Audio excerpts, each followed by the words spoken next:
धन्य हो महाराज। इसको भी देखिए फोटो को।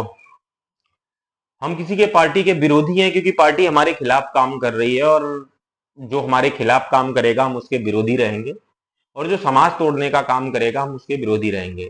लेकिन इसका मतलब ये नहीं हम सबर्ड समाज से आते हैं और हमारे लिए देश हमारा सबसे बड़ी प्रायोरिटी है और पहले स्थान पे देश है, और हम उसके साथ बिल्कुल भी कतई खिलवाड़ बर्दाश्त नहीं कर सकते।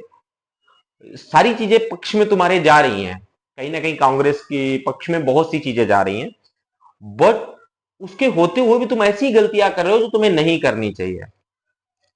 हालांकि हमारे लिए देश सर्वोपरि है। यदि ये जो समिट थी ये देश की समिट थी, ना कि किसी पार्टी की, तो कहीं ना कहीं इसको धूमिल किया गया और उसके बाद प्रवक्ता बैठ के इसका बचाव भी कर रहे हैं। आपको बचाव ही नहीं करना चाहिए।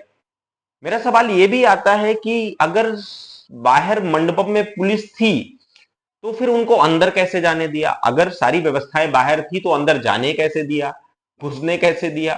तो मेरा कहीं ना कहीं वहां पे भी सवाल उठता है। लेकिन ये बहुत गलत है। वो देश की समिट थी, वो कहीं ना कहीं देश शर्मिंदा हुआ है और वो नहीं होना चाहिए। जब आपके जब आपको पता है कि आपके पक्ष में सारी चीजें जा रही तो उतना करना चाहिए जितना ठीक लगे। बट ये कहीं ना कहीं देश के लिए हमारे लिए थोड़ी शर्मिंदगी की बात है। हम एक पार्टी विरोधी हो सकते हैं बट देश विरोधी नहीं हो सकते, क्योंकि हमारे लिए हमेशा देश सर्वप्रथम रहा है। जो हुआ वो बहुत गलत हुआ, और कहीं ना कहीं इस पे विपक्ष को और प्रवक्ता इसका सपोर्ट और कर रहे हैं विपक्ष के बैठ के, वो नहीं करना चाहिए।